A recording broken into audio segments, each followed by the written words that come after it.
My good people, what is going on? Episode 6, Unnecessary Rambling. Here we are. I'm Brandon Sylvia. I appreciate you all for stopping by today to listen to my ramblings. We got a pretty big show, a lot of stuff to dive into. Recording this a few days early, recording this on a Friday night, actually, because we got the NBA playoffs kicking off tomorrow. I actually was watching the Timberwolves and the fucking Thunder doing the little play-in game, and the Timberwolves started really, running away with the game. So I was like, do I really care enough to see if the Thunder come back and win this thing? Probably not. Let's go ahead and get this thing recorded, because I was thinking about just recording early Saturday morning, but I was like, let's go ahead, knock this bad boy out. And if any big breaking news takes place, between now and Sunday, or maybe even Monday, I'll edit it in, splice that in, stitch that in, and have it ready to go for you by Tuesday. So yeah, I don't think that you really care one way or the other what day I'm recording this on, but little early recording for playoff preparation, man, for some good old NBA playoff preparation. If any of you are fans of hoops, hit me up in the comments. Let me know what you're thinking. I'm thinking, like, a part of me wants to just go with the easy answer and say KD puts the Suns over the top, and adding Aiton or adding KD to the Aiton Booker CP3 trio, which they were in the finals, what was that, last year, 2 years ago, and then ended up losing.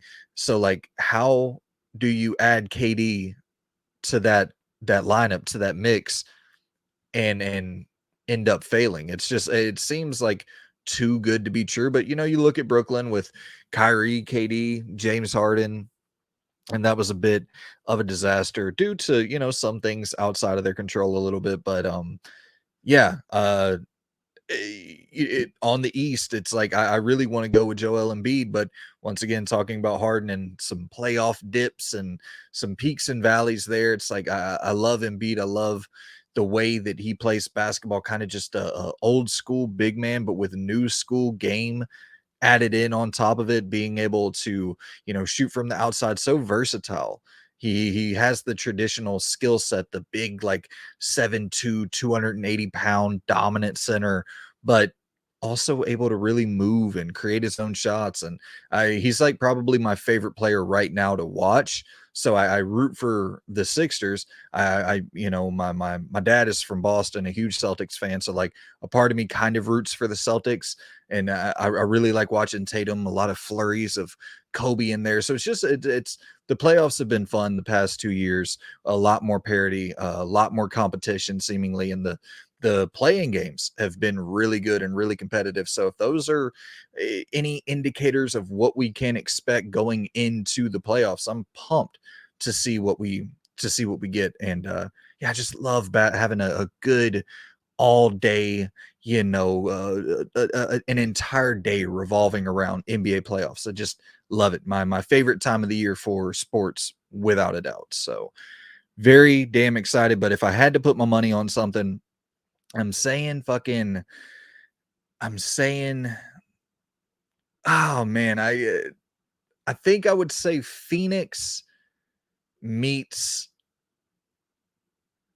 I'm gonna go Phoenix and Sixers. It's hard to discount the Warriors too, though. I know that they're not having as dominant of a season as they have in the past. I'm sorry to be rambling about damn basketball, but hey, might as well just begin the rambling, because I think today's going to be a very long show regardless. So what the fuck does an additional 10 minutes really hurt? But yeah, hard to discount the Warriors when Claymont, when Draymond, Clay, and Curry are all healthy. They are a force to be reckoned with. Getting older obviously doesn't help that picture. Injuries start to linger and pop up and last a little bit longer than they did, in 20 whatever 15, 16, when they were really steamrolling through everybody.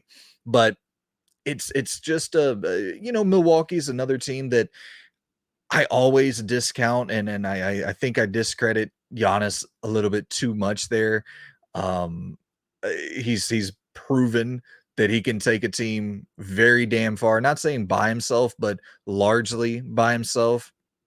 And then you obviously have LeBron and AD in the purple and gold with the Lakers, and you really don't want to run up against LeBron. That matchup right there with the Grizzlies and the Lakers, like that's hands down the most interesting round one matchup, or I think probably the most interesting round one matchup with the beef and the rivalry that's kind of been percolating over there.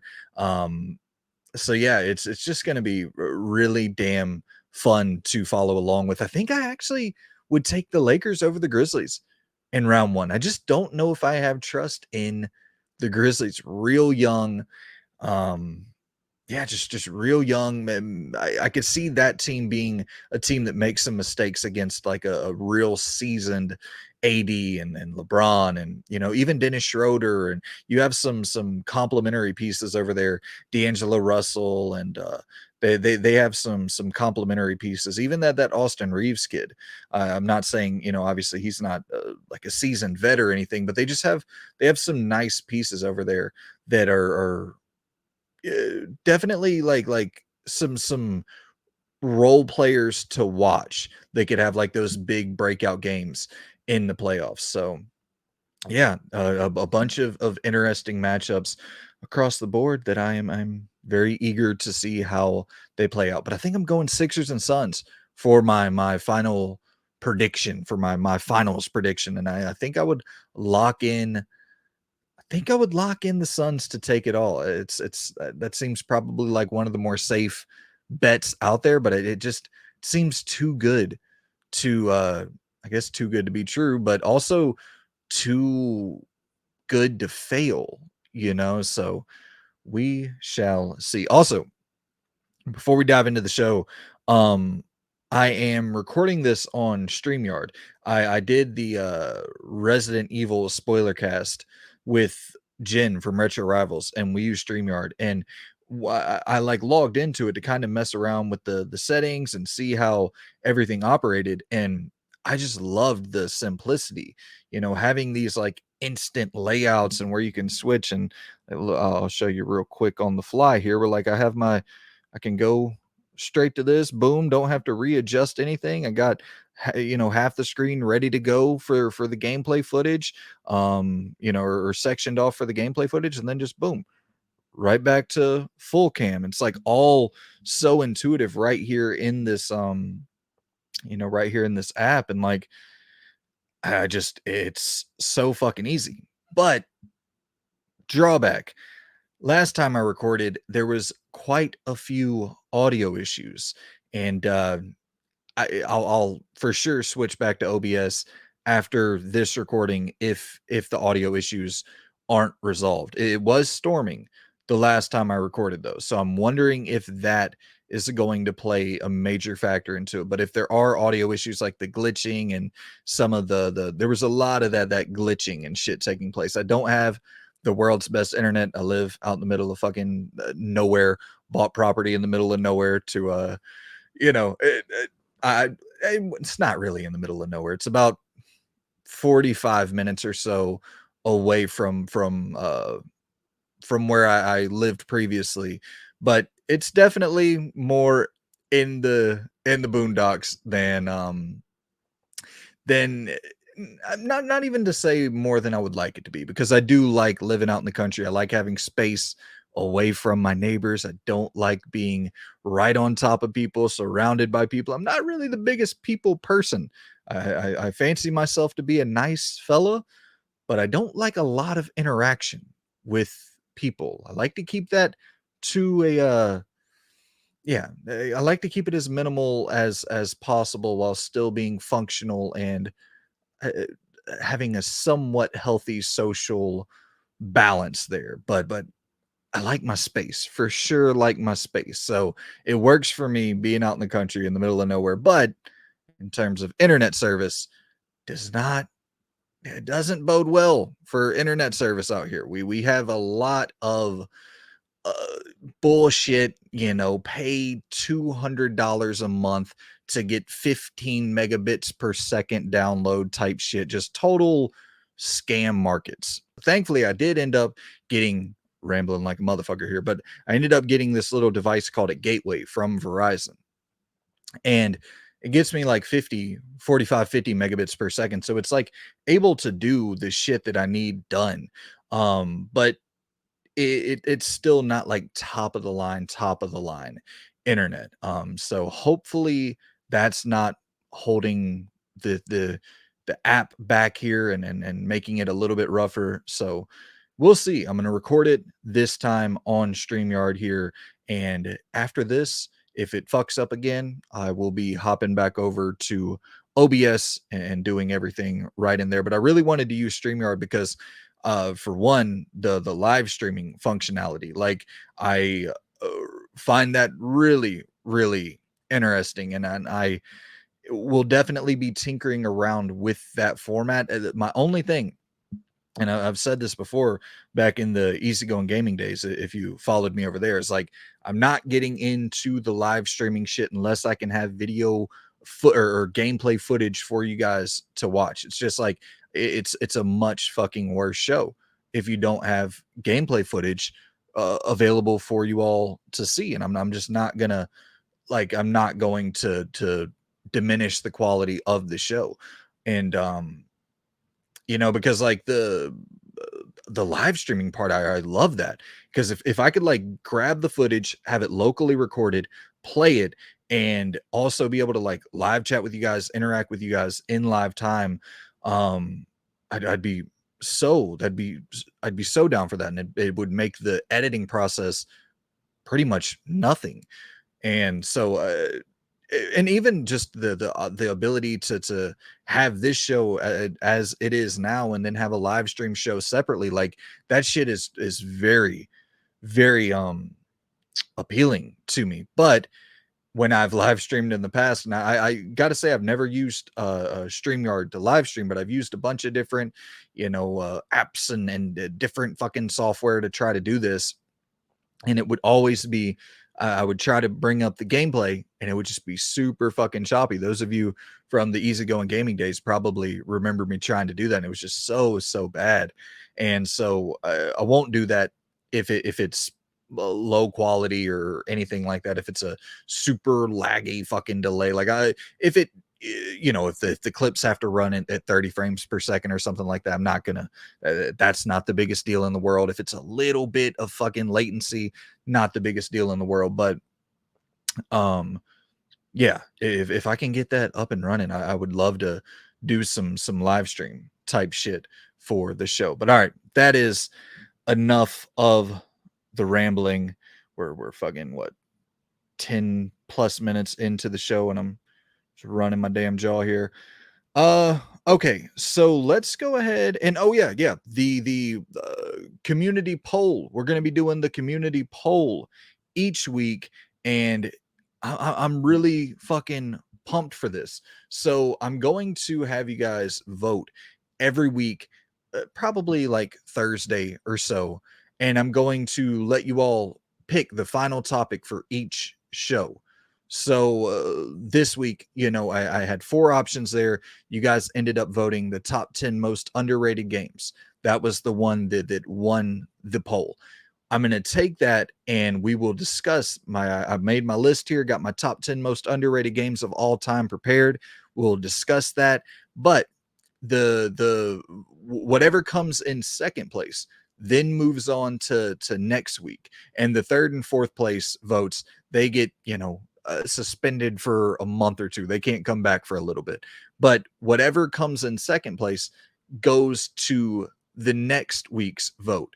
And so, you'll have another chance. If that's something that you really wanted to see, you'll have another chance to vote for it. But it goes up against three new options in the next week. So I want to make sure that I'm involving you guys in the weekly show. That way you're more invested, having fun, and getting the content that you want out there. And also because, like, I love having the vote where you all can go in and kind of vote on what I'm gonna play. But we're running up against that time of the year where it's just crazy, just fucking crazy with new releases. Jedi Fallen Order, um, Dredge, Last Case of Benedict Fox, Redfall, Breath of the Wild, Final Fantasy 16. It's starting to stack up to the point where like I don't know how often I would be able to do a vote where you can select what I knock off the backlog or what I replay, because I don't know if I'll have any time to knock anything off the backlog or replay anything with the new releases dropping that I'm interested in playing and covering. So I figured that would be a good way to keep you all involved and yeah, and interested in the show weekly and in getting the content from me that you want on the show. So hope you're all on board for that. Each week, probably around Thursday, a vote winner. The winner topic, the winning topic, will be discussed on that following Tuesday, and then the second place, whatever comes in second place, will enter the next week's vote to see if it can come out on top.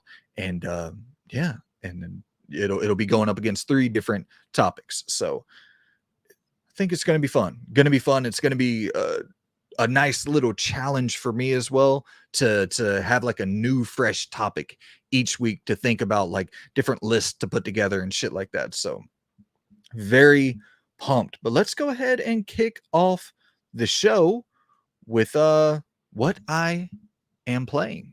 All right, so the first game I really want to talk about today is A Space for the Unbound. I just finished it, and I have a lot to say about this damn game, and I don't really know where to start. I don't know what not to say, because I think that's just as important as what I want to say, because like I don't want to spoil this game at all for anyone. I think this is a narrative that is absolutely worth experiencing. It is really makes you become very introspective. It's dealing with a lot of themes of existentialism and just what all this shit is. And in the world that they craft, it it goes there, man. It's a very unique story that they're telling with great setups and great characters. I'll say this.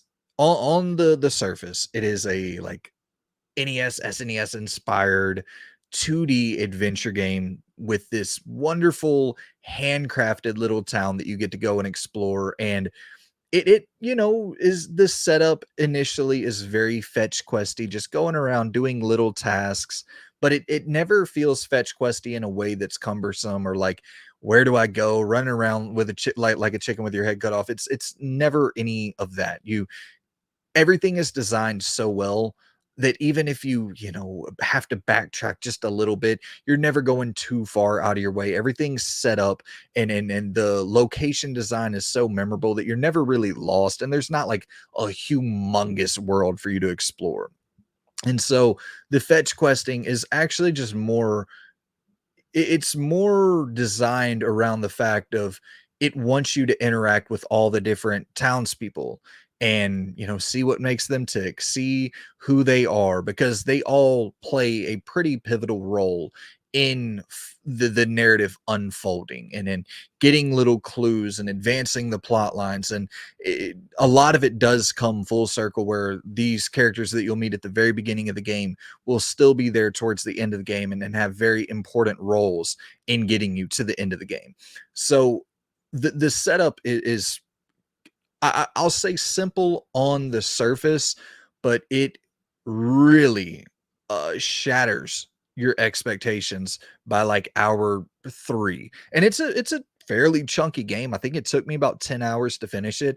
So there's a lot in there, and it's dealing with heavy, heavy, heavy themes. What is this? What are we? Why are we here? Do we matter?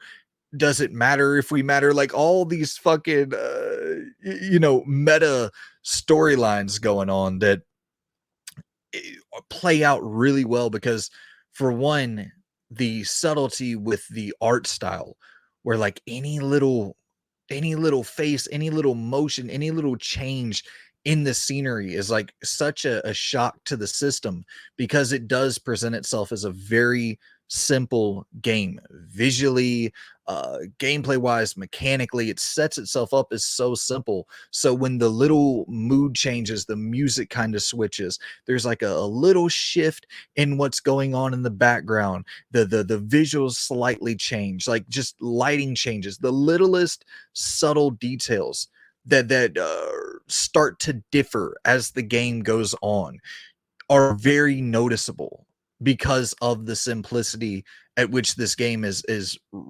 typically running at for the beginning stages. So excellent, excellent design in that respect. It's so tough to figure out where because I what I just said, it doesn't sound like anything different from what else is on the market. But then if I tell you the thing that makes it so different, it'll lose its impact when you experience it. I'll say this: you're given this red magical book early in the game, and it allows you to kind of dive into the minds of other characters in this game world. And it's kind of like the Psychonauts effect where you're getting into their brain and trying to unclutter it, trying to remove the negativity and the bad thoughts to at times you can use it, not necessarily against people, but you can use it for your own gain.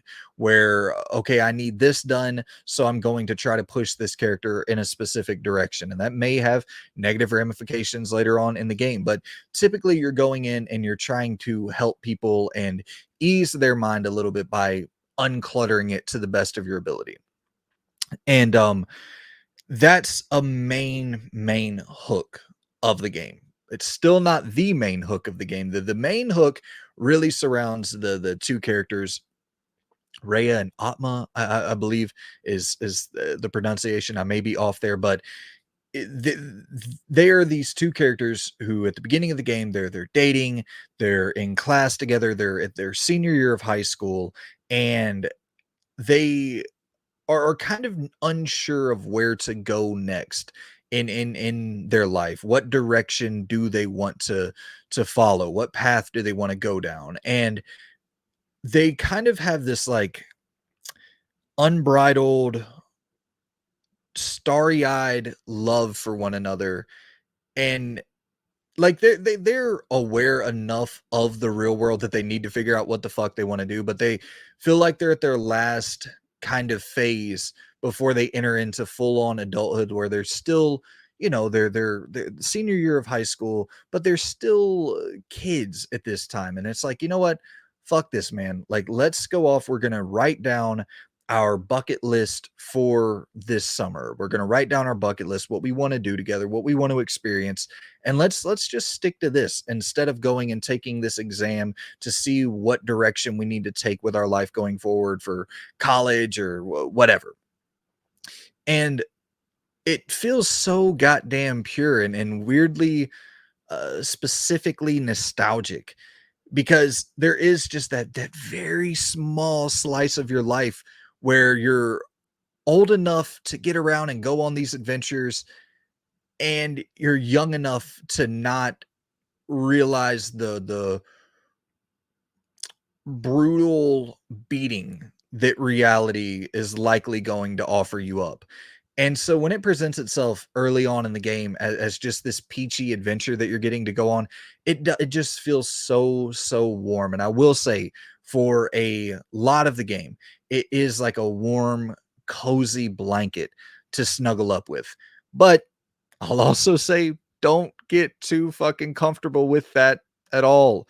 It's a lot darker than you would expect. It's a lot more serious than you would expect. They do have like their humor. There's this one section where you're in like kind of a cooking mini game, and or it's not really a mini game. You're assisting someone else with their cooking, and like there's some jokes, some humor in there. Like one section, uh you're sabotaging other people's meals to help out your friend, and like because you want her to win this cooking challenge. And the chef says, or one of the people say, this meal is going to be perfect. I just got to make sure it's not too oily. And you go and you get some oil and you like splash it in the dish while they're not looking.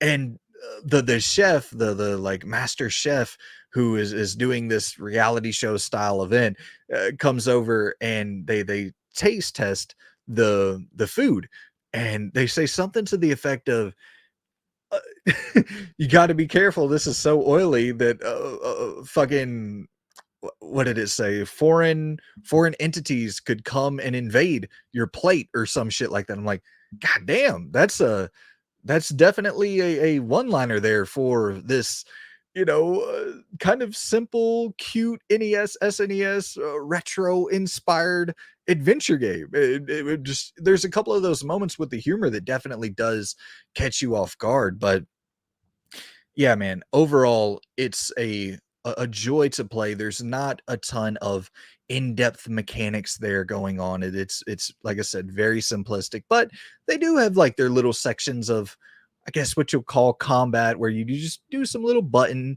inputs and time up a meter to block and evade at the right time. So they do the best that they can to keep the gameplay feeling different and varied enough to have a good time with it throughout the experience. You're seeing enough new fun shit throughout the journey. And then the final 2 hours or so, I would say, are just top tier, where it's like a straight linear path, no more worrying about any backtracking or uh, any of the real puzzle solving or adventuring, fetch questy elements that you were dealing with earlier in the game. It's very heavy narrative.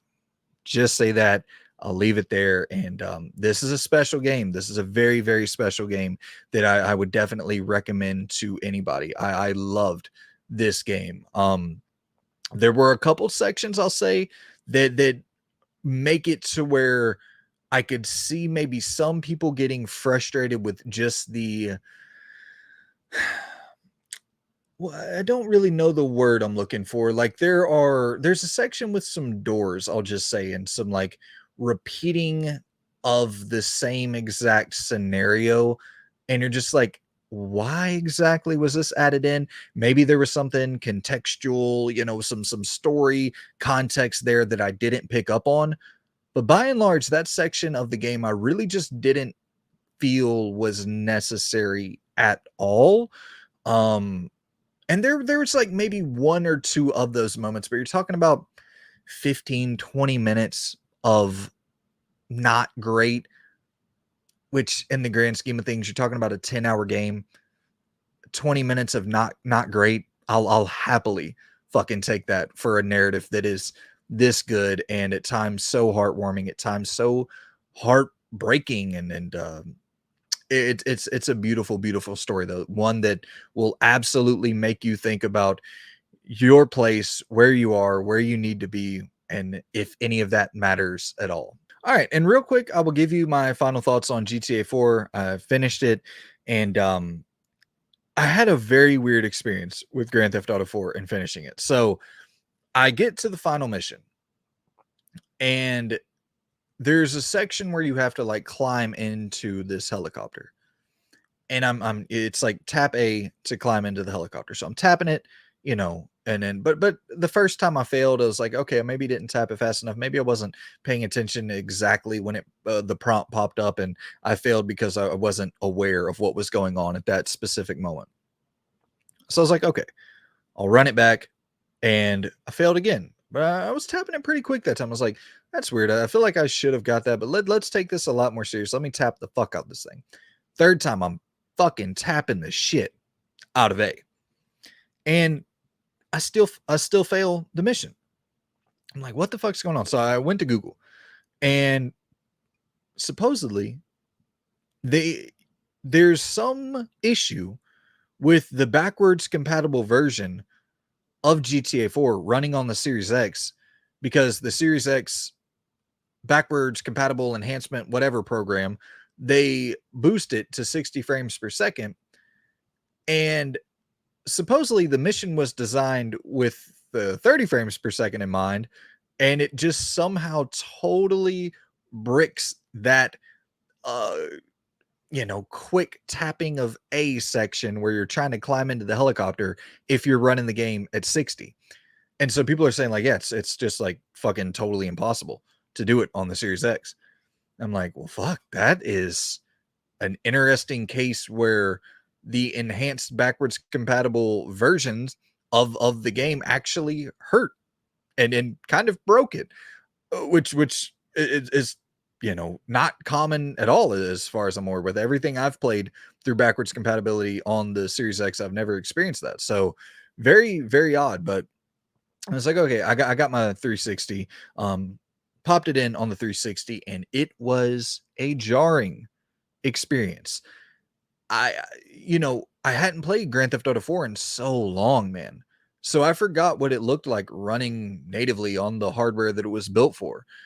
And so I'm playing it on the 360 and I'm like, wow, that enhancement on the Series X is almost like a fucking remaster.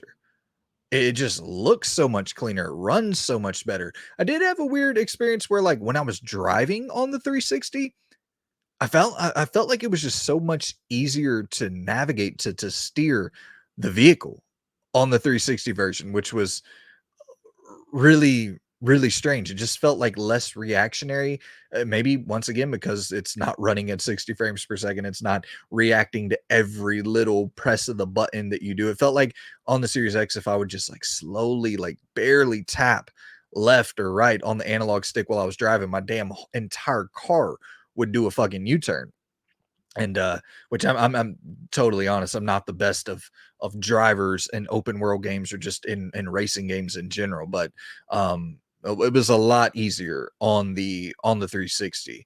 And but the shooting, holy fuck, the 60 frames per second when you're using the crosshairs and the free aim when you're not using the auto aim, the Series X is I mean, night and day. It's so much smoother and better on the Series X. And then if you do have, a Xbox One or Series X, I highly recommend playing Grand Theft Auto 4 on one of those systems. The enhancements are very, very, very easy to notice when you go from the 360 to the Series X version of it. But yeah, so I ended up finishing that mission, and did it first try, no problem on the 360. It was just literally totally bugged out on the Series X.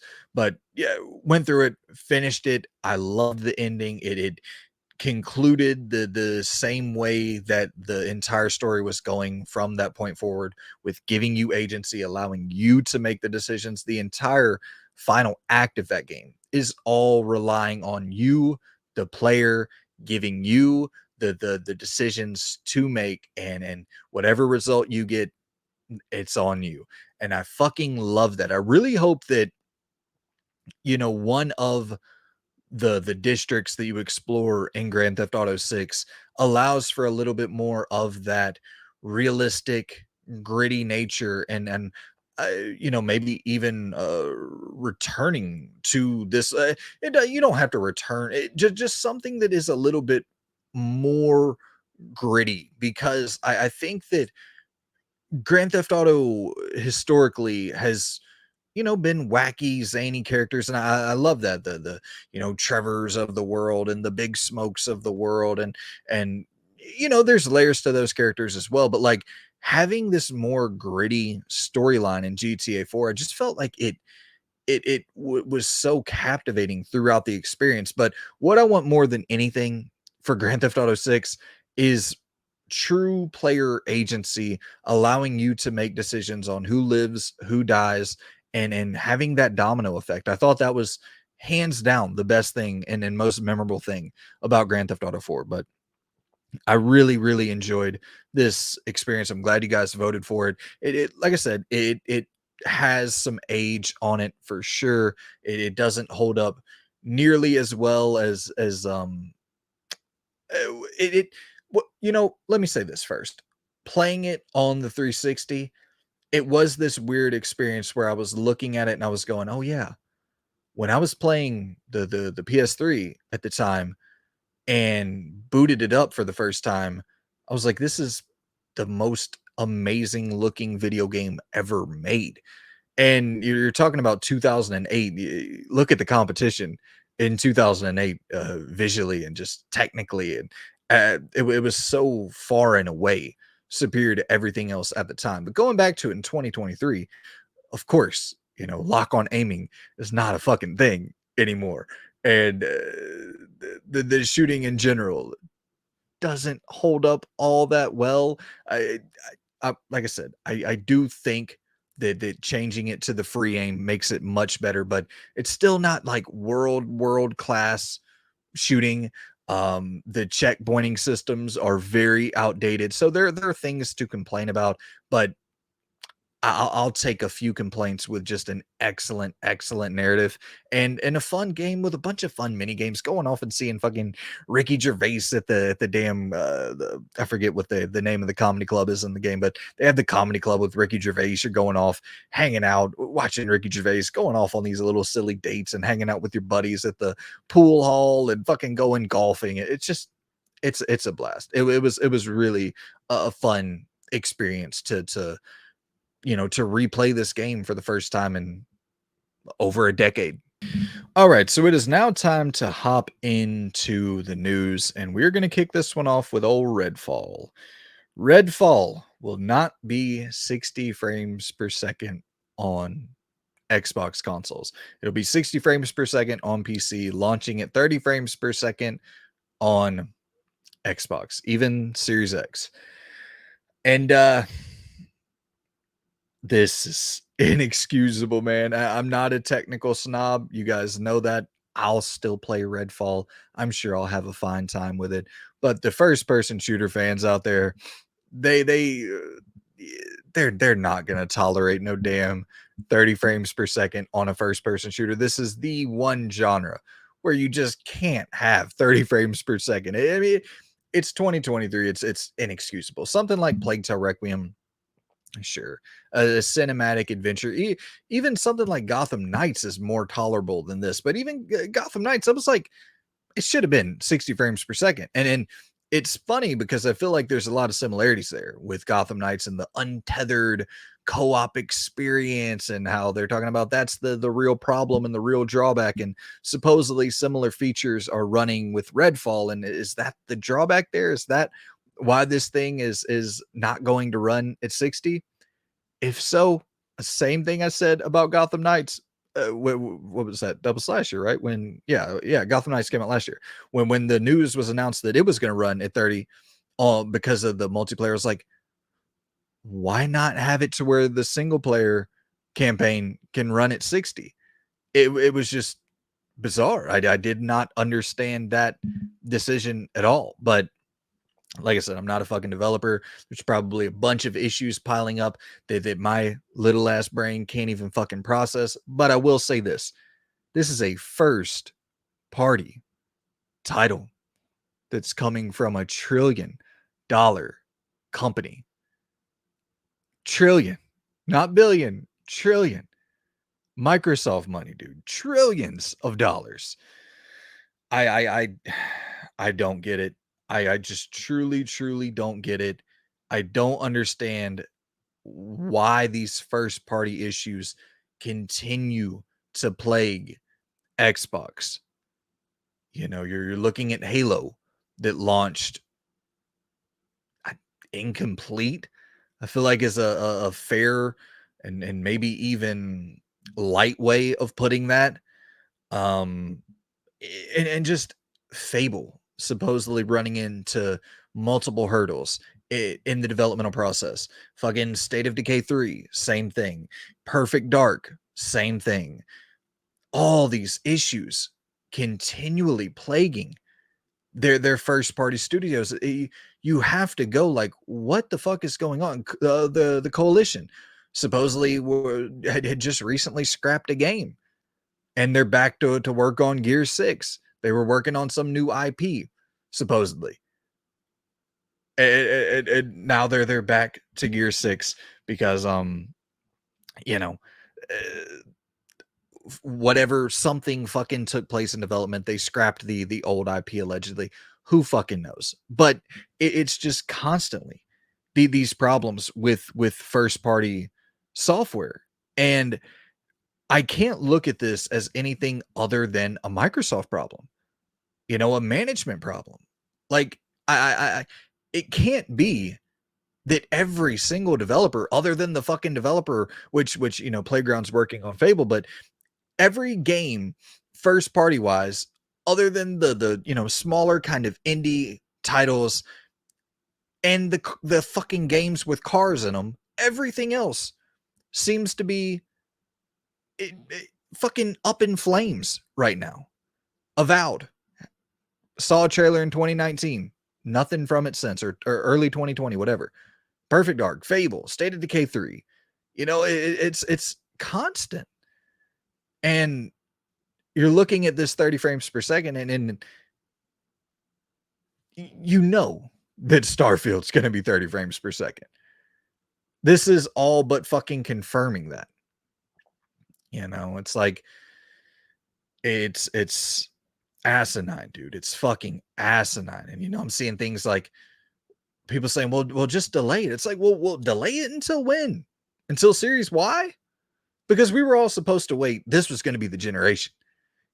All these acquisitions taking place. We're going to get the games. We got the $1 trillion company really behind us now. We're going to get the results. They're going to fucking sink money into development. Oh, okay. All the money is going to go towards acquiring shit and not funding shit to make sure games come out timely and are up to snuff for the quality. It's like,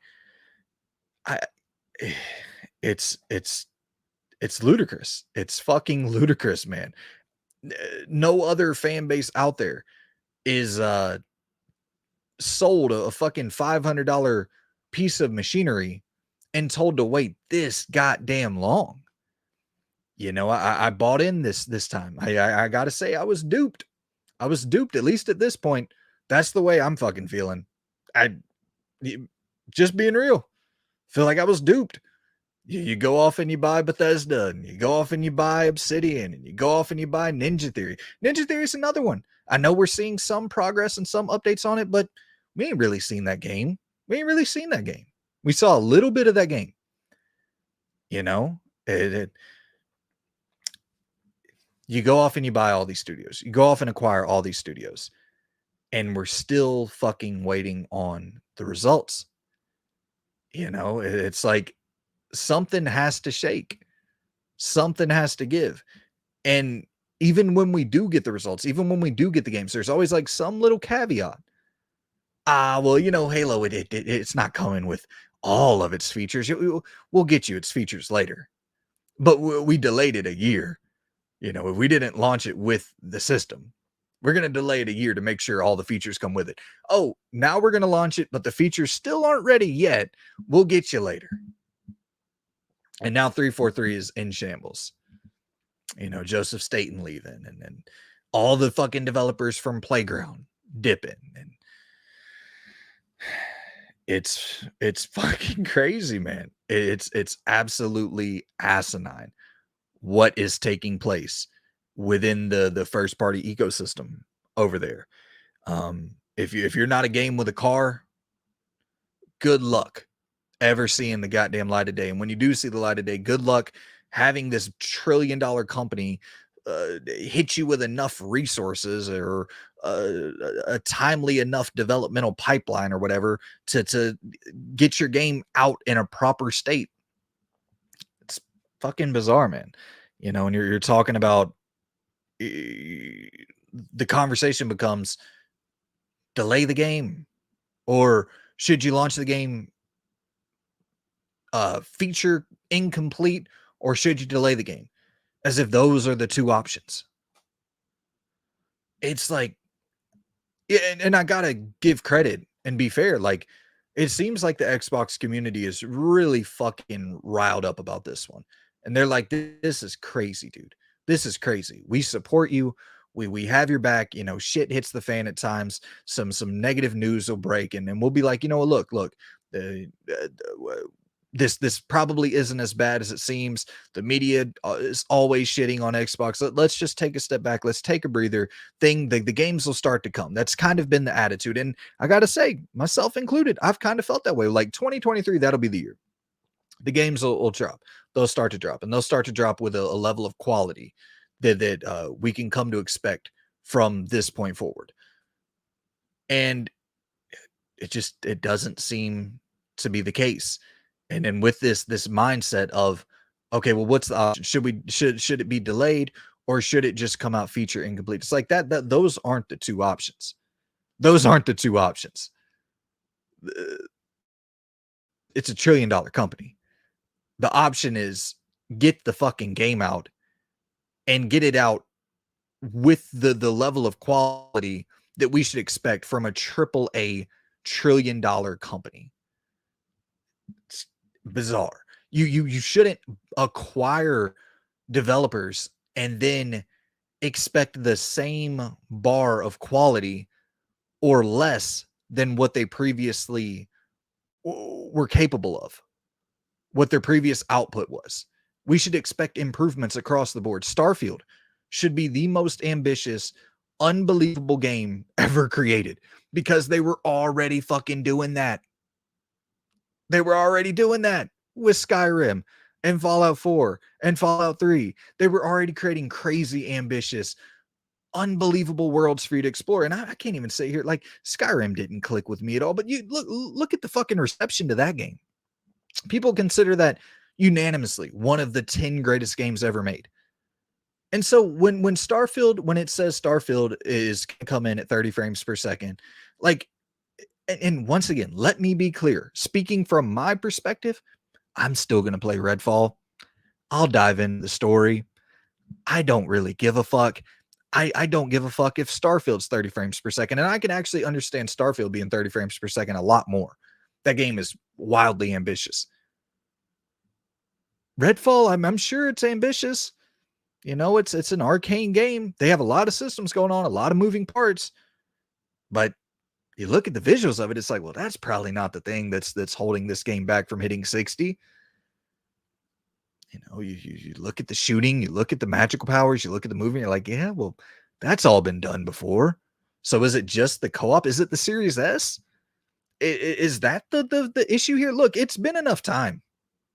It's been enough time. If you went out and you bought a Series S, okay, if you decided to buy a Series S and you were okay with sacrificing a little bit of power for the time being, and hopefully your mindset was, I'm going to buy this, I'm going to save up another few $100, couple $100, I'm going to sell the Series S, or, you know, trade it in and then get the Series X with a couple $100 that I saved up in the meantime. Let's get that going. Let's get that going. Let's burn those fucking Series S's with fire immediately, if that's the case. I'm, once again, not saying it is. I don't fucking know. But Baldur's Gate 3, same issue, where they can't launch it on Xbox because of some issue where they're having trouble getting their multiplayer running at the state and the level of quality that they expect from their games. So, ... question mark, is it the fucking Series S? I don't know. You know, I don't know. I'm not a developer. I'm not a techie, but that's a question that begs to be answered at this point. And if it is the Series S, let get those things out. Fucking send Phil on a Santa escapade this December to every household that has a Series S in it, and fucking have him shimmer down the chimney and swap out everyone in the fucking world's Series S with a Series X. Send his ass back to old Microsoft headquarters, and let's call it a day. We can't be held back by a fucking a lesser version of a console if that really is the case. And if it's not, then we need some fucking answers. Like, what's going on? Is it just the co-op? If so, then give us a fucking 60 frames per second single player mode. I'm running in circles at this point, but it's just something's the water is contaminated. Something's not right. in that first party household. Something's not fucking right. And before anybody who doesn't know me, go back and look at my last episode and the one before that, where I'm shitting on PSVR 2, where I'm shitting on this new alleged handheld thing. I don't have any allegiance to any of these fucking corporations. I don't give a shit. If I well, let me be fair. I want all of them to do well because I think competition is the best case scenario where we're not in this just totally fucking one company rules all consoles market. But I have no allegiance to either of these consoles doing better than the other. Don't give a fuck. Actually would really like to see Xbox start to crush it because I think that competition is needed right now. You know, you have Nintendo off doing their own thing, but in terms of this AAA high fidelity, high quality, those type of experiences, like that's Xbox and PlayStation kind of controlling that entire console market space. Um in large part, you know, and you want their games to be of the highest quality possible. But yeah, I have no allegiance. I don't mind at all shitting on either which one. And I think that if you're in a position where you feel weird about shitting on companies for making horrible, horrible decisions, or that you refuse to for some reason, you're in a cult. You're in a religion. That's not if things suck, it's okay to say things suck. That sucks that Redfall, a first-person shooter in 2023, is going to launch at 30 frames per second. A first-person shooter.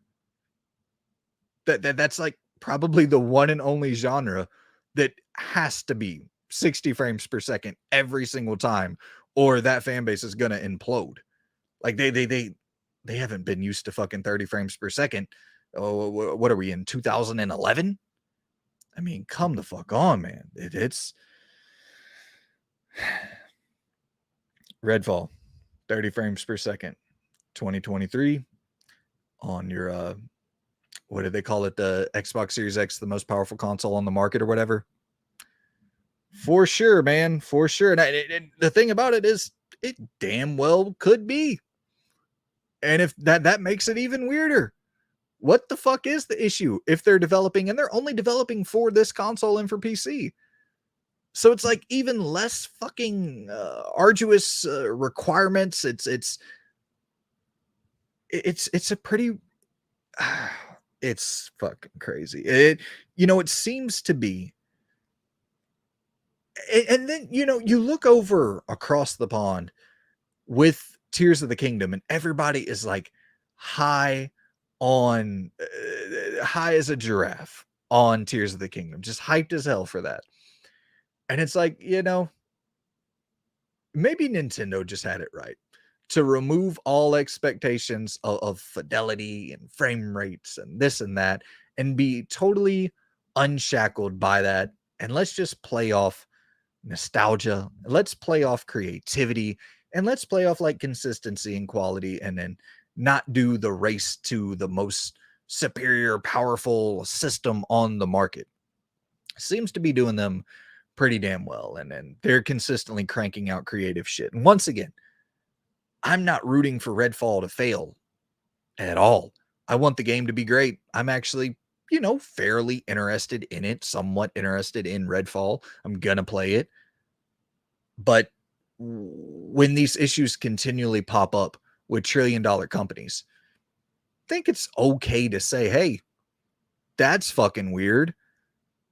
I think it's okay to say, hey, trillion-dollar company that's going on all these fucking acquisition binges. Let's actually get out some good shit and stop making your fucking consumers who spent $500 on your system choose between delay or inferior product at launch. That's all I'm saying. All right, so with that rant out of the way there, I have two other news stories. We'll really quickly move through these. We have Media Molecule ending their support for Dreams. September 2023, Media Molecule is ending support on Dreams and shifting their focus to working on a new project. I think I talked about this in the PlayStation predictions episode, whatever the 2 episodes ago, whenever that was, about really kind of hoping for this in a weird way. I don't mean to sound dismissive of dreams or that I didn't want it to succeed or anything like that. You're always wishing for these games to succeed, but it seemed like a, not saying fruitless endeavor, but it definitely seemed that they could have gotten more bang for their buck elsewhere the last couple years, like to be working on a new project. So it's just exciting to me to see this team that, is known for Little Big Planet and like these excellent 3D platformers to potentially go off and work on a brand new 3D platform or something new entirely, or, maybe a little Sly Cooper remake. Like that's the I the kind of pie in the sky, I guess I would say for me, that I think that would be the coolest fucking thing to see Media Molecule off working on Sly Cooper. But regardless, just having them going off and working on something new and getting away from dreams, I think is a great idea across the board. Dreams just didn't, regardless of how you felt about it or how you enjoyed dreams, it just didn't hit the mark that it needed to hit, given the fact that it took so long to develop. And I'm sure it was not the cheapest project ever because there's a lot of moving parts in dreams. So yeah, I'm just glad to see their efforts going elsewhere, and I'm hopeful that, personally, I don't really want another Little Big Planet game. I would really, really like to see what they can do with a new IP, or remaking a classic such as Sly Cooper. I think that would be great. So that is a Media Molecule news there, and then in the world of delays, Suicide Squad gets delayed again, I believe to February 2nd, 2024. That's what I wrote down, but I remember writing that down while I was in the car in my little notes app. And so, check it and make sure I'm not wrong on that. But Suicide Squad for sure delayed until February 2024. And this was reported on by Jason Schreier, who typically is very accurate with his reporting. So this isn't too surprising. I think the date is actually more surprising than anything. You're talking about a 9-month delay. That's significant. That's very, very significant. And it makes you question a lot of things. Like, you don't think 9 months is enough time to like really pull the guts out of that game and start reworking it from the inside. Like, I think it would still be a live service looter shooter game. Like, I don't think it's possible to remove those elements. I don't think. I mean, it would depend on how pervasive and like how prevalent they were in the game. Maybe you could get away with just pulling out some of that shit to make it less intrusive, and then maybe that would be enough, or maybe just leveling back the loot a little bit, and removing some of those aspects of the game, because that, to me, like, I knew the game was going to be a live service game.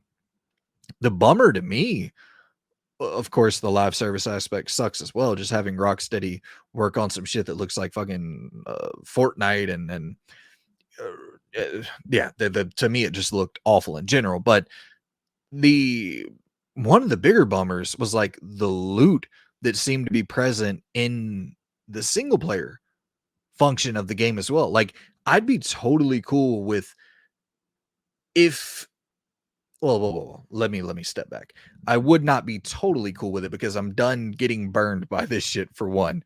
This would be something that I would pick up on a deep sale regardless, because with your Avengers and these other games that are supposedly, they give you a single player story, but you know that it's gonna be fucking cookie cutter, milk toast, watered down single player content, because the majority of the effort went into getting the live service shit up and running, because that is not an easy task whatsoever to get that stabilized and functional.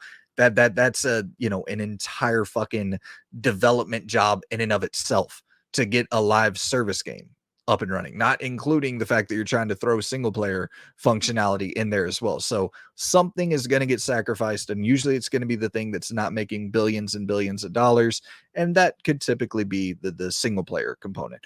Although it does seem like the live service cash cow, you know, that might not be as lucrative as previously believed either. But yeah, my thing is with these style of games, I'm never going to buy in day one again, even if it is a live service game that has single player functionality. Never day one again, because I know the story, the content in the story is going to be the main thing that is sacrificed. It happens every fucking time, every fucking time. You know, you look at your anthems and there's so many of these examples out there, and it's the thing with Suicide Squad though that I was going to say is that if it scaled back some of that loot shit, I think the single player stuff would probably be dramatically improved. Just that one little tweak, if you weren't having to worry about like level 45 fucking gloves and level 677 hats and level fucking 493 toenail polish, like I think the game would probably be significantly improved from a single player standpoint of just going around. And yeah, the combat looks absolutely fucking redundant, but going around and doing that, exploring this beautiful metropolis that they created, and you know, just experiencing a story, that the story seemed really good. You know, the story seemed really good from the little bits that we got. Is it going to be fleshed out? Is it going to be deep? Is it going to be long? Like, we really don't know if it's going to be, you know, like the Avengers had some high moments in their story as well, but it's fairly short, inconsistent storytelling at best, I would say. So, but I do, you know, Rocksteady is next level talent, but a lot of that talent is no longer there. So Suicide Squad delayed to February 2024, a 9-month delay. Pretty significant. Going to be interesting to see what is changed, if anything, or if this is just if it was in a really rough state and it needs 9 more months of polish. We shall see. All right, let's go ahead and rapid fire through the next couple sections here. Going to close off with, you know, the final topic that you guys voted for, which is the top 10 most underrated games of all time, according to me. But before that, we got to talk about May's most anticipated. And you know where we got to start off? We got to start off on May 2nd with Redfall, the infamous Redfall. And like I said, dude, it's coming to Game Pass. I'm gonna play the damn thing. I already pay for Game Pass. Gonna check it out. See what they got going on in there. I'm not a frame rate snob.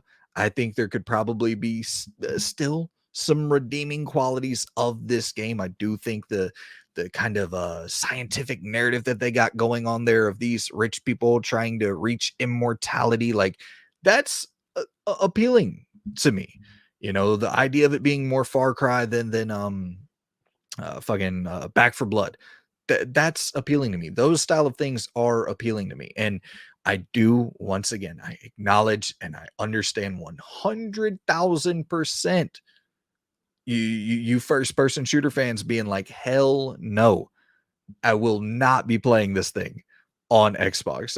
I'll either play it on PC or wait until the patch. I totally get that, or skipping it altogether. I totally get all that. But for someone like me who's like, I enjoy first person shooters, but I'm not really like proficient at them. I don't really go into them trying to be extremely skilled. I just kind of fuck around, dick around a bit, get a narrative out of it. I think Redfall kind of looks and sounds pretty interesting. Once again though, totally inexcusable. $1 trillion companies shouldn't be sacrificing one thing or the other. You should be getting, you know, what you expect from $1 trillion company. You should be getting that. I totally grant you that. And I think all of the complaints, which I just threw a lot out there as well, I think they're all warranted. But all right, May Fourth, once again, another Game Pass drop. We have Ravenlock, and the art style. The art style, man. That's really the selling point for Ravenlock here. It is just magnificent. It looks like a bad acid trip, like this wild hallucination that you're experiencing with these crazy enemies coming at you, and it's just it's bright and colorful, and just with this zany, ever present danger feel to the world and to the game. Um, it it looks to have maybe some if I had to throw one critique out at it, it looks like the combat could be very samey and simplistic, but I just think when you look at the visuals of this thing alone, something that you're gonna wanna just jump into and check out the world and see what crazy fucking color palettes they're putting together and crazy weird concoctions that they're throwing at the wall here with the world and the visuals and the crazy fucking bad trip that you're gonna be going down with Ravenlock here. So May 4th, that'll be dropping on Game Pass, Xbox, and PC, as well as same thing with Redfall, 30 frames per second on Xbox, and you get your full 60 frames and all that on PC. May 12th, we have Tears of the Kingdom exclusively to the Switch, obviously.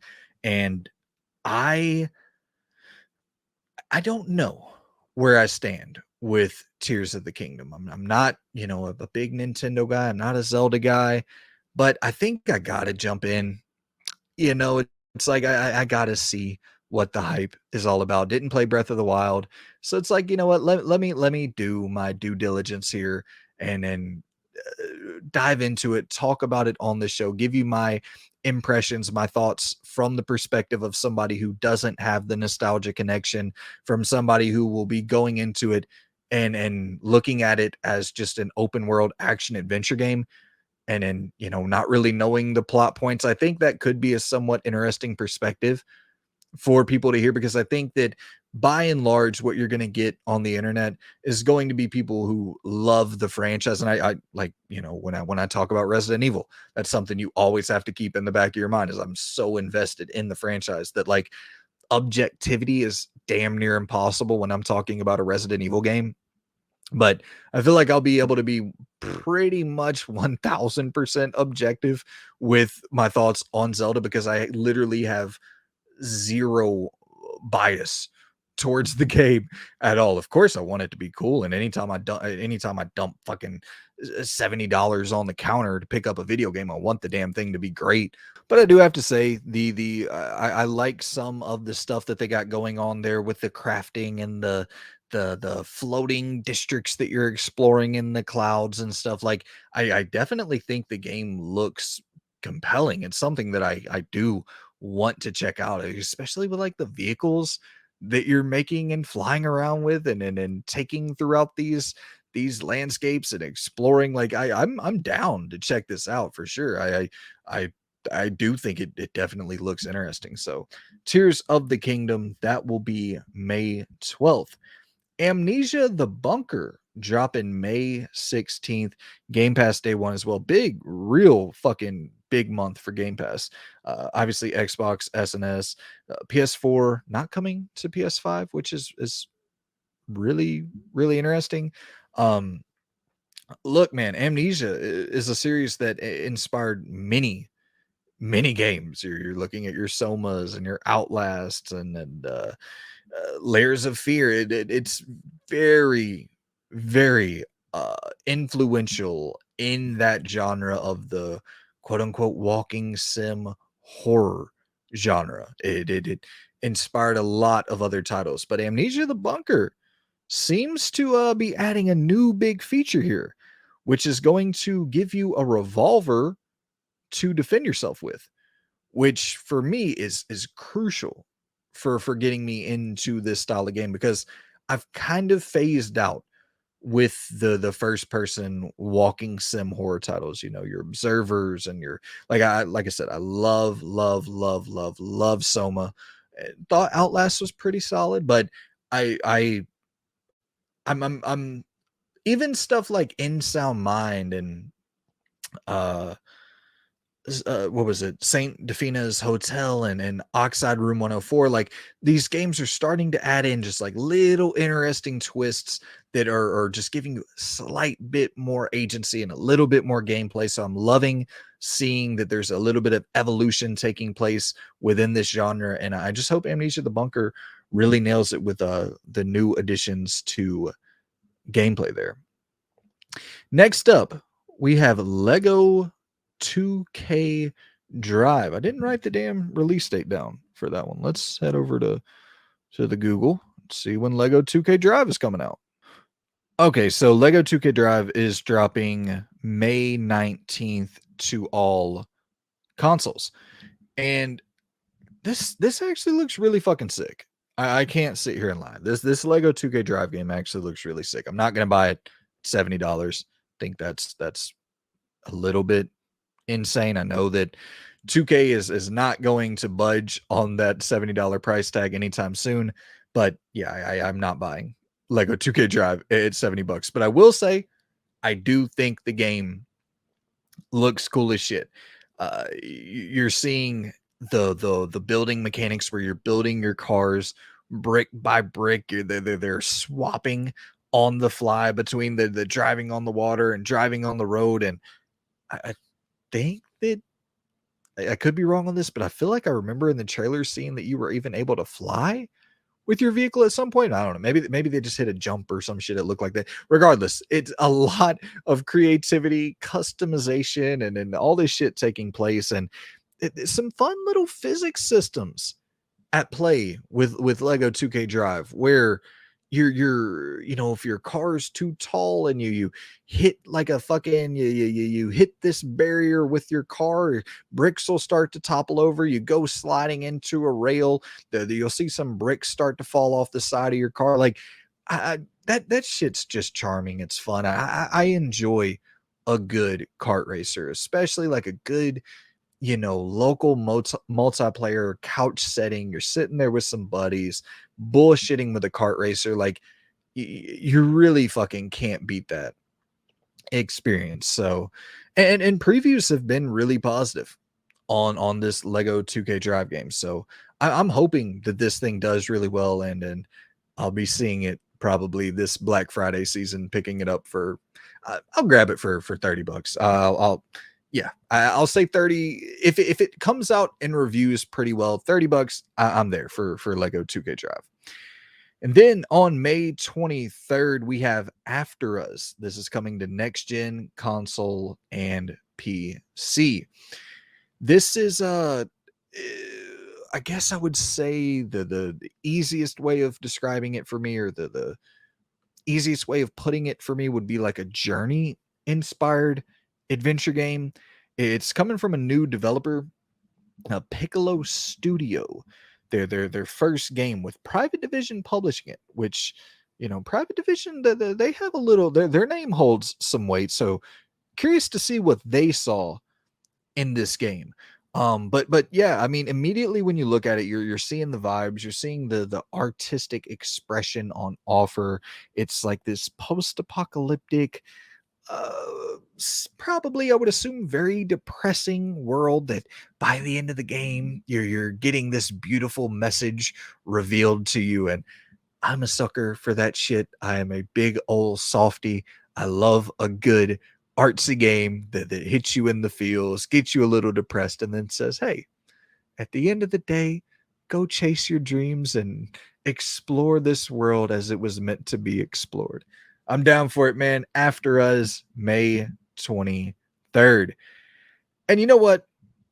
This next game I'm going to talk about is one that I think is on the receiving end of some slightly unnecessary criticism, I'll say. And that is The Lord of the Rings Gollum, that is dropping May 25th everywhere except Switch. I've seen some gameplay on this game that didn't look all that bad. And this whole, the climbing systems and the traversal, kind of like a little bit reminiscent of a stealth-based Uncharted in a way where you're playing as the little fucking dude, the one character that you probably wouldn't want to play as in a video game from Lord of the Rings. But I love a good stealth game. And once again, you're talking about $60 here, not doing for me, not dropping $60 on this thing unless somehow everyone is just totally wrong and this thing comes out to be the next fucking Splinter Cell, Metal Gear Solid, best stealth adventure ever created. Then okay, maybe at that point I'll consider dropping my $60. But I don't think that's what we're going to be getting here. But with that being said, I really led into my discussion here of this game a lot more positive than it's ending up now. But I will say, I don't think it looks quite as bad as some people are making it out to look. It looks okay to me. It looks okay. A game that I could see dropping on Game Pass in a few months when sales expectations fall a little bit short, or gets a significant price cut. Grab a copy for $20 because I think it does have a physical copy, which that is always beneficial and appealing to me. So when I see that physical copy on sale, I might check out a little bit of old Lord of the Rings Gollum. I'm just down for like I said, stealth games. I'm always down to check out the good ones because they're few and far between, just in general, not even good ones, but just few and far between with stealth games, period. So Lord of the Rings Gollum. And then honestly, I'm just assuming it's a stealth game because he's a little dude. Like, I don't know. I don't really know shit about Lord of the Rings. I watched a little bit of like a couple of them. My dad enjoyed them. I went to the theater with him one time and watched some Lord of the Rings. I don't remember which one it was. I ended up like going out to they had like arcade out there. And I would just like fuck around in the arcade. I think one time he thought he lost me at that actually might have been while he was watching Lord of the Rings, because I'm not sure, but I remember one time he thought he lost me while I was out in the fucking arcade and he was just watching the damn movie by himself. I was like 4 or 5 years old. Not the world's best parenting, but that's how you end up the way I am today. All right. What are we at? May 26th. Oh no. Oh, yeah, wow. I don't know why I even included that. I was gonna talk about Suicide Squad Kill the Justice League, but that is no longer coming May 26th or July 26th or fucking August 26th. I've somehow forgot. Damn, did I skip June? May 26th, June 26th, July 26th. You get what I'm saying? It's not coming out for a fucking while. Once again, being left by your parents at the movie theater, getting improper education that will make you jump from May to July, skipping June. Highly educated, not me. I apologize. System Shock remake May 30th. PC only. PC only, man. Not dropping on consoles the same day as PC. I hope it comes to consoles this year because I really want to fucking play this thing. I really do want to check out System Shock the remake because it like inspired all these fucking immersive sim games that followed it. And this and like Deus Ex, and it just like this was the really the first big game of this genre where it was like all about the freedom of exploration and kind of being able to do almost anything in this world. And like, I've heard great things about it. I've heard that 2 is the best of that bunch there, but I still want to check out the OG, the one that started this whole trend. But it's been developed, or it's been delayed many times, and I just hope that if it does launch on May 30th, that the console release is, August, September-ish. I hope it's not like 2024 before we see System Shock on consoles. So that is May's most anticipated games, or at least the most anticipated games of May that I'm interested in. So hit me in the comments below. Let me know what your most anticipated games of May happen to be. All right.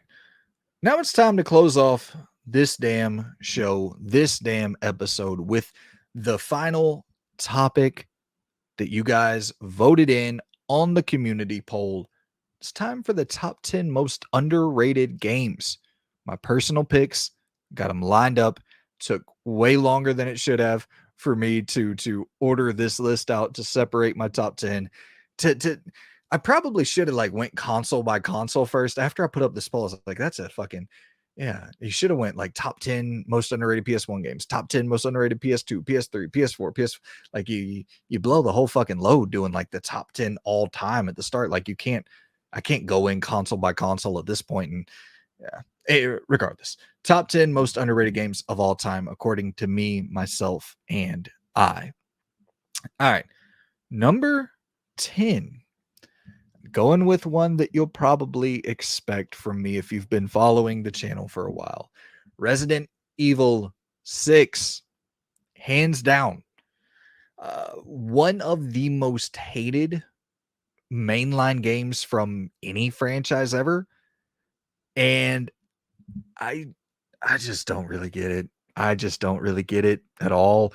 It has more significant content packed into one Resident Evil game than any other in the franchise by a long shot. You're talking about well over 20 hours of gameplay with the multiple different campaigns. You're talking about Leon and Ada. Their campaigns alone are worth the price of admission. They're so solid. Huge highlights narratively for both of those characters.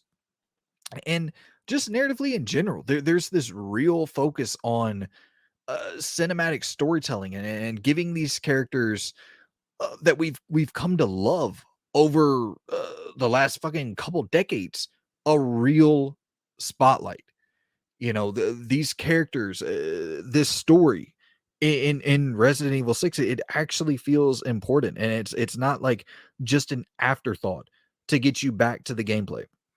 And not to mention, dude, this is the first mainline Resident Evil game where you can move and shoot. You know, with that new third person over the shoulder perspective that you got with RE4, you couldn't move and shoot in 05. You couldn't move and shoot in RE5, which launched in what was that, 2009, 2000? Yeah, I think it was 2009 because I believe it came out. Did it come out the same years? Whatever. It came out either 08, 09, and then you're looking at Dead Space. They're moving and shooting. I was like, well, what the fuck's going on here? And then RE6 drops. You're moving and shooting in a Resident Evil mainline game, and it fucking plays great. It feels great to play Resident Evil 6. I don't really understand how you can love RE4. Okay, I can see how you love RE4 and maybe dislike RE6 because there's a huge leap in just the amount of action. I can understand how you are if you're a true like OG Resident Evil 1 through 3 fan, I get you not liking RE5 and RE6. But if you like RE5 and don't like RE6, I just don't even understand that. I don't understand that logic at all. But hey, to each his own. We all have opinions and we're all assholes, or however that saying goes. Number 9, The Forgotten City. This is a recent one, and I actually have one more that's even more recent than that, but I'm very passionate about both of them. The Forgotten City, this fucking little gem of a video game.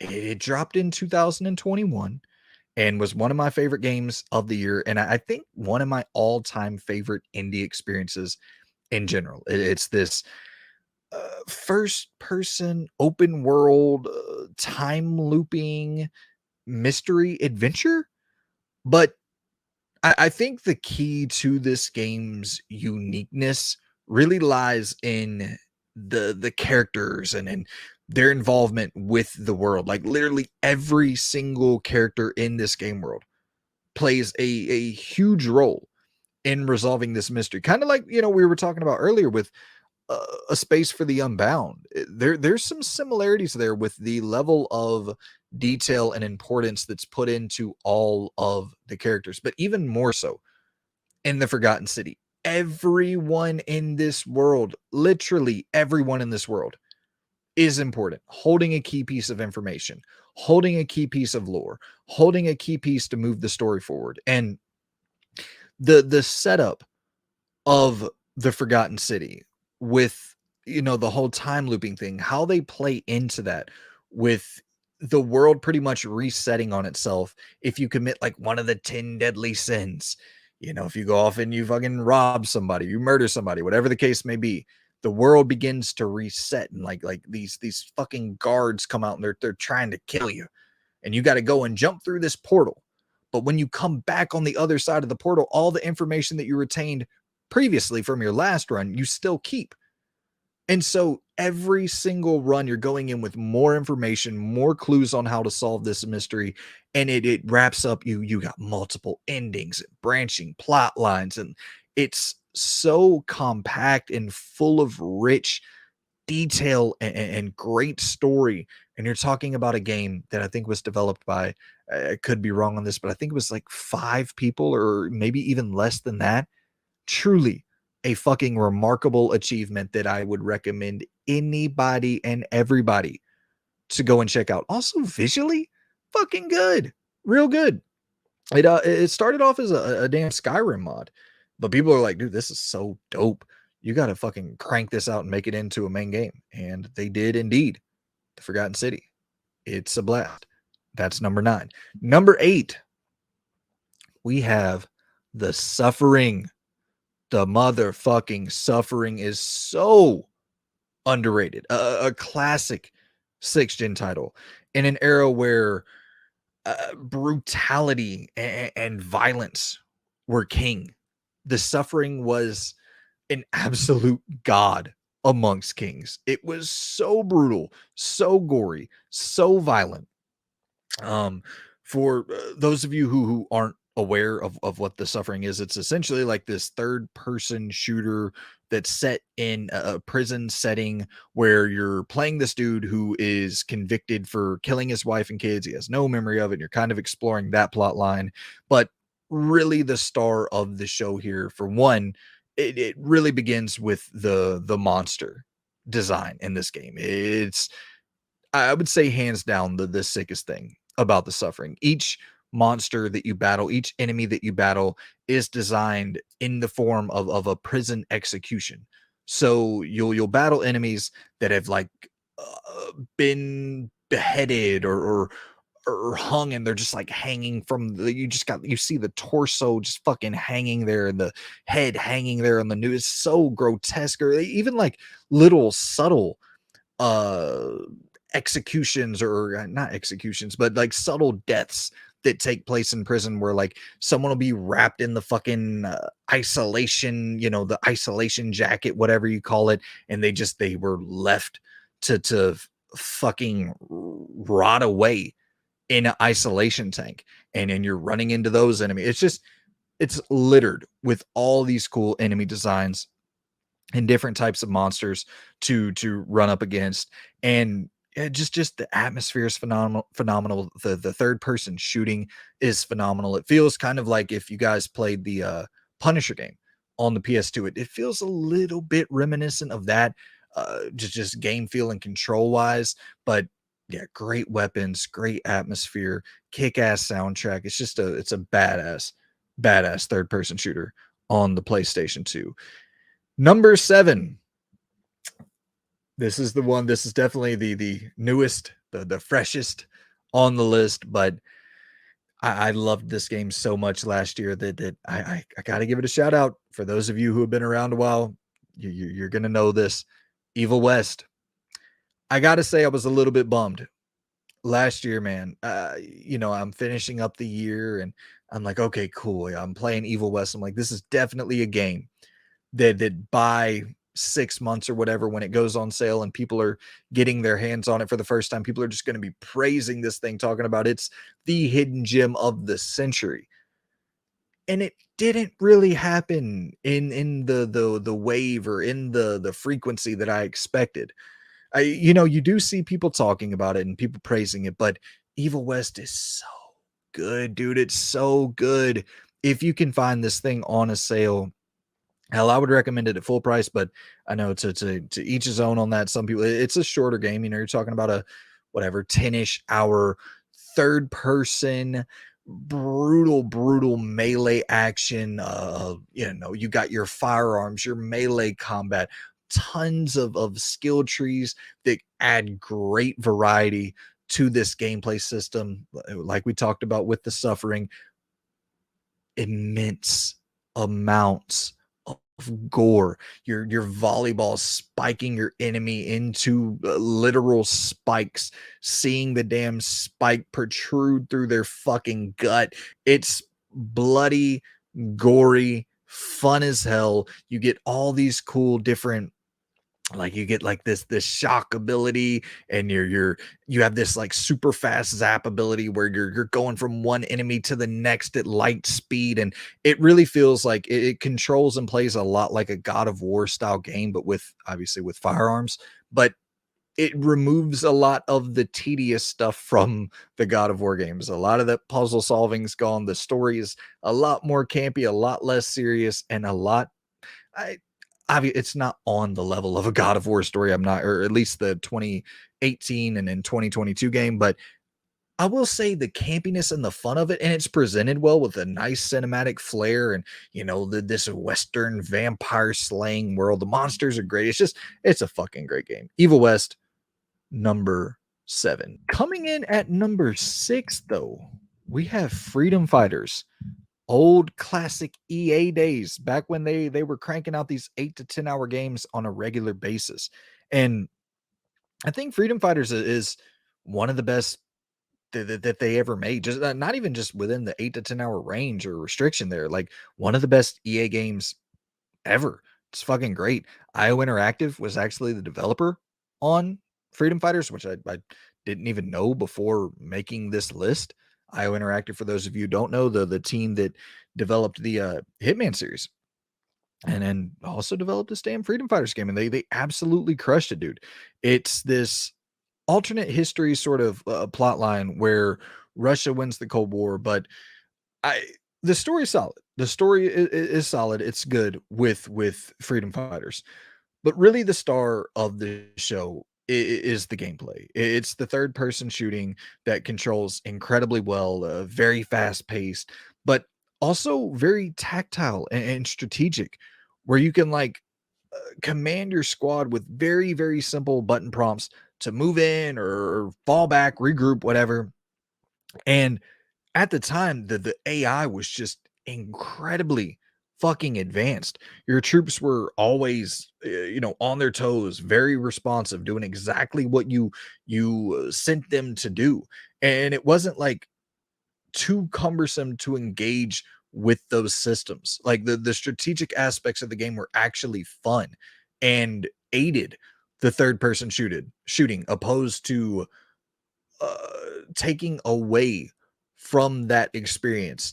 And it just all blended together so well with a solid story, great third person shooting. The strategic elements were very advanced for the time. The AI was very advanced for the time. It was just a really great video game that unfortunately it just doesn't really get talked about enough today. Coming in at number 5, I have Beyond Good and Evil. Such a slept on title. Probably maybe my favorite Ubisoft game ever. It would be right up there with like Assassin's Creed Odyssey, which I actually think is a pretty damn underrated Assassin's Creed game. But for whatever reason, Ubisoft is just in total refusal mode to get this damn sequel out. And it just bums me out, man. It really bums me out because I think that some of the shit we saw, some of the gameplay we saw of that sequel looked really promising. But regardless, whatever. Beyond Good and Evil 1 is magnificent. It's combining stealth sections with full on action, with fucking hovercraft exploration and little mini games where you're racing your hovercraft or playing some air hockey s games. And it also I think has a deceptively deep story when you look at it. The presentation, it looks a little bit cartoony, but when you actually get in, you're talking about plot lines of government conspiracy and like secret shadowy organizations and shit. Like there's a lot going on with Beyond Good and Evil. That first game that are a lot deeper and much better narratively than you would expect. Highly recommend checking out Beyond Good and Evil. Unfortunately, I don't think we'll ever see a sequel. Number 4, Alpha Protocol. This thing is sitting at a 64 on Metacritic. I don't know what else I can add there. Ridiculous. This game fucking rules. It's a Obsidian developed third person shooter action role playing game where 100% of the focus with Alpha Protocol is in the narrative. You're playing as Michael Thornton. I actually just replayed it. Playing as Michael Thornton, and you are essentially betrayed by the American government, and you're sent off on your own to recover information, recover intel, working with some shady people that may or may not be looking out for your best interests, may or may not be someone that you should or should not align with. It's all about the narrative. It's all about the decisions you make. The gameplay is decent enough, but it's just an all-time great story that is sitting at a fucking 64 on Metacritic right now. It's like it doesn't even make any sense at all to me that Alpha Protocol is really damn great, like legitimately really great. I don't get it. Number 3, Jade Empire, BioWare's forgotten gem. And once again, talking about like reviews here, don't get me wrong, like this game did not perform poorly when it was reviewed. It was reviewed really, really well. It's just, once again, talking about the general discussion around games, and when people are discussing like the best 6th-gen titles, no one really brings up Jade Empire, and it absolutely belongs in that discussion. It's giving you, your great BioWare narrative with the decision making and the unexpected twists, along with they're really the first time BioWare ever delved into like full on real time action with this solid ass melee combat system in Jade Empire. I really think this is the best in terms of like melee combat, real-time action melee combat. I think this is the best that BioWare's ever done. I enjoy the combat system in Jade Empire more than I do in like Dragon Age Inquisition. And yeah, it's just like they have these crazy fucking transformations where you're shape shifting into a damn rhino like figure and just fucking wreaking havoc on the world. Just a dope ass game full of customization and different fighting styles and cool ass like little pacing shakeups out of nowhere. Like you'll have a section where you go from your full-time real combat stuff to taking control of a ship and engaging in like almost some shoot 'em up action. You're in the skies battling it out. It's so sick. It's so fun. It's absolutely, it belongs in the discussion when people are talking about the greatest. Well, this would be an Xbox exclusive, but when you're talking about the greatest from that generation, the PS2 and Xbox and GameCube era, this is absolutely among the greatest of that era. And it's never discussed as such, which bums me out. Number 2, The Evil Within 2. You guys that know me, you knew this would be on the list. To me, this is the best survival horror game since RE4 in 2005, like when it released. Obviously, the remake, RE4 remake, not talking about that. When The Evil Within 2 dropped in 2017, I think at that time it was the best survival horror game since RE4 in 05. It it it gives you this like smallish open world that evolves in the most intentional and dangerous manner, making you question if hunting for the resources is worth it. But what I think makes the open world so unique is the fact that it's not even like the main focus of the game. You get this full on linear story path to follow along with that's really damn good and has a fucking great ending. And then on top of that, as just a nice little cherry on top, you get an open world to explore that gives you more story context, that gives you some little side quests to go and do with Sebastian. It's excellent. And the gameplay is excellent. It feels so much better in every regard than the first game. Just controlling Sebastian feels so much better. It kind of feels like it took some inspiration from The Last of Us, and I just think it benefits greatly from it. it. It's sitting at a damn 76 on Metacritic right now, the PS4 version, which is the one I played. And that's 1000% bullshit. I know it's subjective. I know it's opinions. That's a crazy opinion. That's an insane opinion that many people had at the same time came up with this thing to sit at a 76. This many critics that have been playing games for that damn long. Come on, man. What are we doing to the Evil Within 2? A 76? Asinine. Asa 10, Asa 11, Asa 12. Number one, the most underrated game ever made, according to me. Sleeping Dogs. This is on par and surpasses. I'll say surpasses straight up in almost every regard, every possible metric. I think this game surpasses pretty much any Grand Theft Auto game, at least modern Grand Theft Auto game. 100%. This is better than Grand Theft Auto 5. This is better than Grand Theft Auto 4. And it's sitting at a 77 on Metacritic.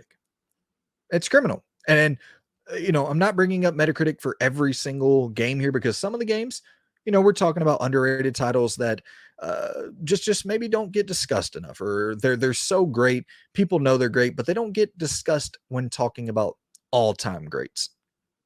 I think that's underrated, overlooked, whatever you want to call it. But this is like in the purest sense of the word, the pure definition of underrated. Sleeping Dogs is that. This game is like a combination of Max Payne with a, like I said, a Grand Theft Auto like open world with like Arkham like combat, also with solid shooting. I mean, let me repeat. Arkham like combat, which is the best melee combat in the history of video games. A Grand Theft Auto like open world. Rockstar creates the greatest open worlds in the history of video games. Max Payne like fucking bullet time mechanics and shit at times, which is one of the wildest, most innovative, fucking great little features, mechanics in game history.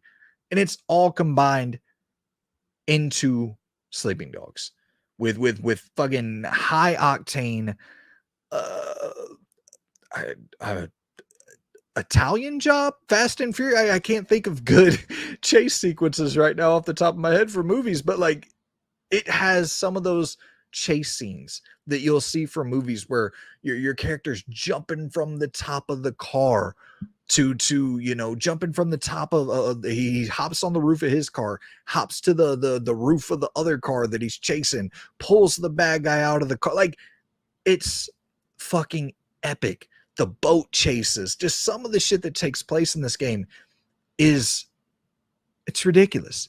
It's the most underrated game I've ever played in my life. There wasn't a millisecond of this game where I wasn't having an absolute blast. And it's an open world 30 plus hour game. And not a millisecond went by where I wasn't enjoying the shit out of this product. It's great. The story's solid. The kind of the betrayal arc of this cop and going in and going undercover and getting involved with this crime syndicate and the conflicting emotions that start to build over the course of this story. Top tier. It's fucking top tier. Sleeping Dogs is the best of the best. It's the most underrated game ever created, as far as my brain is concerned. That's the final topic of the show, voted on by the people, for the people. I appreciate you all so much for diving in, for checking out the episode. We got a chunky one here. We're talking about a 2-hour one or close to it. I'll try to edit this thing up, make it a little bit less bulky there, but it's going to be a big one. So hope you all enjoyed. I'll try to get this thing clipped out a little bit, get this thing, trimmed up a little bit. And that's about all I got on my brain for today. My brain is ready for some playoffs, action tomorrow, Sunday. Let's fucking get it. NBA season, it's upon us. I'm on call all day tomorrow at work, and I'm just praying to the basketball gods, to the Bill Russells, to the Wilt Chamberlains up in heaven with his 11,000 women. Please, let's just have a nice chill day. No need to get called in for work tomorrow. Let's cruise through, grab some chips and dip, chill out, drink some caffeine-free Diet Coke because I'm very healthy. Maybe eat some Oreos, gluten-free because I'm very, very healthy. Hit me, comments, leave a good review on the podcast service. The podcast numbers are doing pretty well lately, so I appreciate y'all for tuning in on the pod services. Once again, I said this in the community post, but I just appreciate the shit out of y'all for giving the show a chance. I know it's a shake up to the system, doing something new, trying a new endeavor.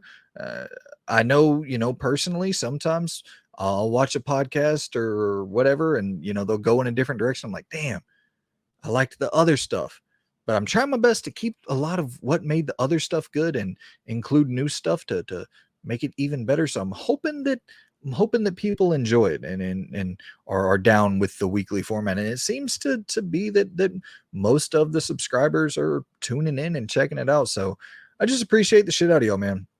I really, really do. And yeah, rate, review, subscribe, drop a like, drop a comment, help me out for the old algorithm, kick it out there to a couple more eyeballs.